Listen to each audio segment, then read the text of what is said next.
తాకట్లో ఉన్న మీ బంగారాన్ని విడిపించి ఆ రోజు ఆన్లైన్ రేటుకి కొంటాం. Sharma gold company. నమస్కారం, నేను గీతాంజలి.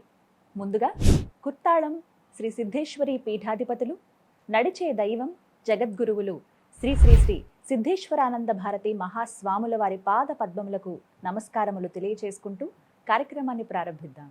నారీ ఏవ నారాయణి అన్న సూత్రంతో తిరుపతిలోని రాయల చెరువు దగ్గర శ్రీపీఠాన్ని స్థాపించి ఎంతో మంది భక్తులకు ఉచితంగా మంత్రోపదేశం చేసి వారి సమస్యలకు పరిష్కారాన్ని తెలియచేస్తూ జపం, హోమం, ధ్యానం ద్వారా భక్తులను ధర్మ మార్గంలో నడిపిస్తూ వారికి కార్యసిద్ధిని కలుగు చేస్తూ ఉన్నారు మంత్ర మహేశ్వరి శ్రీశక్తి పీఠాధీశ్వరి మాతాజీ రమ్యానంద భారతి మహాస్వామిని వారు. వారితో సంభాషించే అద్భుతమైన అవకాశం దక్కింది.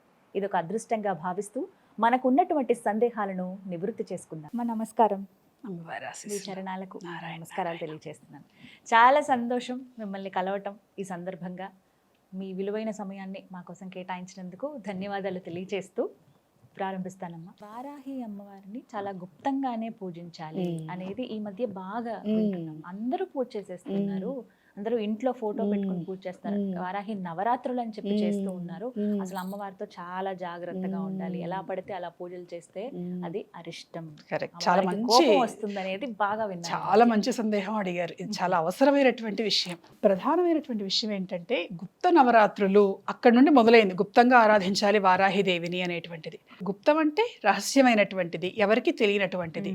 అసలు ఆ శబ్దం ఎందుకు వచ్చింది అని అంటే మనకు ప్రధానంగా శాక్తేయం, వైష్ణవం, శైవం ఈ మూడు మనకు కనిపిస్తున్నాయి. అలాగే సౌరం, గాణపత్యం ఉన్నప్పటికి కూడా ఈ మూడు ప్రధానంగా కనిపిస్తున్నాయి. ఈ మూడిట్లో కూడా మనకి వైష్ణవానికి, శైవానికి ఉన్నంత ప్రభావం ఈ మధ్య శాక్తేయంకి వస్తున్నది తప్ప ఇంతకుముందు వైష్ణవులు, శైవులు వాళ్ళ సంవాదాలు అవన్నీ కూడా మనకు తెలిసినటువంటివే. విష్ణుమూర్తి, శివుడు. శాక్తేయులు తక్కువ మంది ఉండేటువంటి వాళ్ళు. వాళ్లకు మాత్రమే తెలిసినటువంటిది. వైష్ణవులకు తెలియదు, శైవులకు తెలియవు ఈ నవరాత్రులు ఉన్నాయి అని. కేవలం శాక్తేయులకు మాత్రమే తెలిసినటువంటి రహస్యం కాబట్టి వాటిని గుప్త నవరాత్రులు అని అన్నారు. వాళ్లకు మాత్రమే పరిమితమైనవి కాబట్టి. అయితే శాక్తేయం కూడా విజృంభిస్తున్నది ఇప్పుడు. కాబట్టి శాక్తేయులకు తెలియటంలో తప్పేమీ లేదు. ఇప్పుడు గుప్త నవరాత్రులు అంటే రహస్యంగా చేసుకునేవని కాదు అక్కడ అర్థం. ఆ రహస్య సమయాలు కేవలం శాక్తేయులకు మాత్రమే పరిమితమైనటువంటి రహస్యాలు. ఇప్పుడు శాక్తేయుల్లోకి అందరూ వస్తున్నారు, అందరూ ఇష్టంగా అమ్మను ఆరాధిస్తూ ఉన్నారు. శివుడి కంటే, విష్ణుమూర్తి కంటే వారాహిదేవిని ఎక్కువ ఆరాధించాలని కోరుకుంటున్నటువంటి వాళ్ళు వాళ్ళు కనిపిస్తూ ఉన్నారు. ఇక్కడ ఒక ఉదాహరణ చెప్తారు, కాశీ. అక్కడ అమ్మవారిని కూడా ప్రత్యక్షంగా డైరెక్ట్ గా అలా వెళ్ళి చూడలేము, వేరే మార్గాల ద్వారా వెళ్ళి, అది కూడా నియమితమైన సమయం బట్టే. అందులోనూ వారాహి అమ్మవారు అంటే ఆవిడ పగలంతా నిద్రలో ఉంటారు, ఆవిడ మేల్కొనే సమయం చీకటి పడిన తర్వాత అని చెప్తారు. మరి ఈ మాటకి దానికి చెప్తాను నేను. వారాహి దేవతను సహజంగానే రాత్రి దేవతగా చెప్పింది వారాహి తంత్రం. దీంట్లో ప్రధానంగా కాశీ క్షేత్రంలో ఏంటంటే ఆమె రాత్రంతా సంచరిస్తూ ఉంటుంది.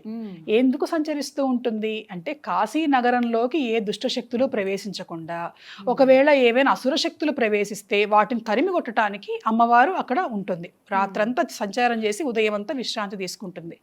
మరి ఒక అసుర శక్తిని వెళ్ళగొట్టాలంటే, రాక్షస శక్తిని తరమాలంటే ఆమె ఎంత భయంకరంగా ఉంటే రాక్షసులు భయపడతారు ఆమెను చూసి. కాబట్టి అక్కడ అమ్మవారు ఉగ్ర రూపంలో ఉన్నది కాబట్టి ఆ రూపం యొక్క శక్తిని గనక ఎదురుకుండా నిలబడి చూస్తే, ఇప్పుడు మీరు దేవాలయంలో చూడండి, అక్కడ వారాహి అనే కాదు, ఇక్కడ అమ్మవారిని చూసినా ఏ దేవాలయంలో చూసినా దేవత ఎదురుకుండా నుంచో నమస్కారం చేసుకోవటం అనేటువంటిది ఉండదు. పక్కగా నిలబడి క్యూ లైన్లో పక్కగా నిలబడి నమస్కారం చేసుకోమంటారు. వెంకటేశ్వర స్వామి అయినా సరే గర్భాలయంకి. ఎందుకని అంటే ఎదురుకుండా దేవతను నుంచోని కనుక చూస్తే ఆ శక్తి మనం తట్టుకోలేము. దానివల్ల ఆ శక్తి మానవ శరీరం తట్టుకోలేక ఏవైనా సరే జరగరాని జరుగుతుందేమో అనేటువంటి దానివల్ల పక్కకు నిలబడి చూడండి అని చెప్తారు. అలాగే అక్కడ వారాహి ఇంకా భయంకరమైనటువంటి రూపంతో, శక్తితో ఉన్నది కాబట్టి వచ్చేటువంటి వాళ్ళు తట్టుకోలేరేమో అని చెప్పి ఇటువంటి ఏర్పాటు చేయటం అనేటువంటిది జరిగింది. తర్వాత ప్రధానమైనటువంటి విషయం, వారాహిదేవిని అందరూ ఆరాధించచ్చా, ఆరాధిస్తే ఏమవుతుంది? గుప్త నవరాత్రులు అంటున్నారు, అవి అందరూ చేసుకోకూడదు, అమ్మవారిని కనుక ఎలా పడితే అలా ఆరాధిస్తే అరిష్టాలు జరుగుతాయి అనేటువంటి భయపెట్టే వాళ్ళు ఎక్కువయ్యారు. అసలు ఇంట్లో ఫోటో కూడా పెట్టుకోకూడదు అని. ఇప్పుడు ఇంతకు ముందు కాలంలో, అంటే ఇప్పుడు చెప్పను కానీ ఇంతకు ముందు కాలంలో ఎవరు ఏ దేవతను ఆరాధిస్తే వాళ్ళకి ఆ దేవతే గొప్ప, మిగిలిన వాళ్ళు గొప్ప కాదు, వాళ్ళని ఆరాధించకండి అని చెప్పడానికి 1,00,000 మార్గాలు వెతికేవాళ్ళు. ఇది విషయంలో కూడా అంతే మనం అనుకోవచ్చు. ఇప్పుడు ఒక దేవతని ఆరాధించేటువంటి వాళ్ళు, ఇష్టపడేటువంటి వాళ్ళు, వాళ్ళకు మిగిలిన దేవతల గురించినటువంటి పూర్తి వివరాలు తెలియకపోవచ్చు. వాళ్ళకు వాళ్ళ దేవతే ప్రధానమైనటువంటి దేవత కాబట్టి అందరూ ఆ దేవతనే భావించాలి, పూజించాలి అనేటువంటి కోరికతో ఇలాంటి తెలిసి తెలియనటువంటి మాటలు చెప్పటం అనేటువంటిది ఇవాళ కాదు, ఆది కాలం నాటి నుంచి కూడా ఉన్నది. ముఖ్యంగా వారాహిదేవి ఫోటో ఇంట్లో పెట్టుకోకూడదు అన్నారు. అసలు ఈ భూమిని నిలిపినటువంటి దేవత ఆమె. వరాహస్వామి ఫోటో పెట్టుకుంటే ఎంతో, వరాహ లక్ష్మీ నరసింహస్వామి ఫోటో పెట్టుకుంటే ఎంతో, వారాహిదేవి ఫోటో పెట్టుకుంటే కూడా అంతే. అందులో ఏం చేస్తుంది చక్కగా, చేతిలో కనుక చూస్తే మీరు హలాయుధం ముసలాయుధం, వ్యవసాయం చేసేటువంటి దేవత, అన్నాన్ని ఇచ్చేటువంటి దేవత. జనాభా ఇన్ని కోట్లు చేరుకుంది, ప్రతి ఇంట్లోనూ అన్నపూర్ణదేవిని ఎట్లా పెట్టుకోవాలో అన్నపూర్ణను తీసుకొచ్చేటువంటి దేవత వారాహి. పంటలు పండాలి కదా అక్కడ, మనకి కావాల్సినటువంటి ధాన్యం రావాలంటే. కాబట్టి నిస్సందేహంగా వారాహిదేవిని ఎవరైనా సరే ఆరాధించవచ్చు, అందులో ఎలాంటి సందేహించాల్సినటువంటి అవసరం లేదు. హిరణ్యాక్ష వరాలను సైతం అనుగ్రహించగలిగినటువంటి ఏకైక దేవత వారాహిదేవే. కాబట్టి ఇవన్నీ కూడా తెలిసి తెలియనటువంటి వాళ్ళు చెప్పేటువంటి మాటలు. అందరూ తెలుసుకోవాలి ఈ విషయం. అది తెలియక ఏం చేస్తున్నారంటే వారాహిదేవిని ఎవరు పడితే వాళ్ళు పూజిస్తుంది. ఈ మధ్య ఎక్కువైంది, వారాహిదేవిని ఎక్కువగా ఆరాధిస్తున్నారు. ఎందుకు ఆరాధిస్తున్నారు? ఒకళ్ళు చెప్తే ఆరాధించారు ఎవరు కూడా. ఆ దేవత వాళ్ళ పనులు చేసి పెడుతున్నది. కానీ ఇది మాత్రం నిజమమ్మా, చాలా మంది మేము అనుకున్నది వెంటనే జరుగుతున్నది, మా కోరిక నెరవేరింది, నెరవేరుతున్నది.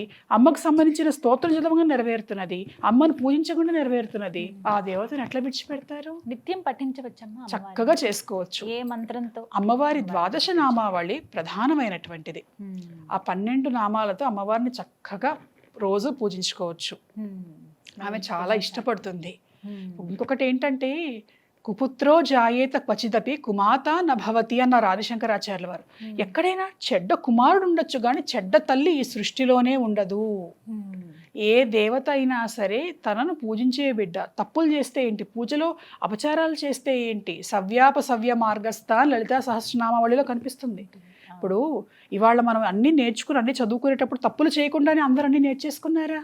తప్పులు దొర్లుతూ ఉంటాయి, కానీ నేర్చుకోవాలనేటువంటి ఆకాంక్షను అమ్మవారు గమనిస్తుంది. అయ్యో వీడికి ఇది కూడా చేత కావట్లేదా, ఫోన్లే పాపం కష్టపడుతున్నాడు, చేత కాకపోయినా నేనున్నాను కదా పూజ సరిగ్గా చేయకపోయినా అనుగ్రహించటానికి అని అమ్మవారు ఆమె అనుగ్రహిస్తున్నది భక్తులను.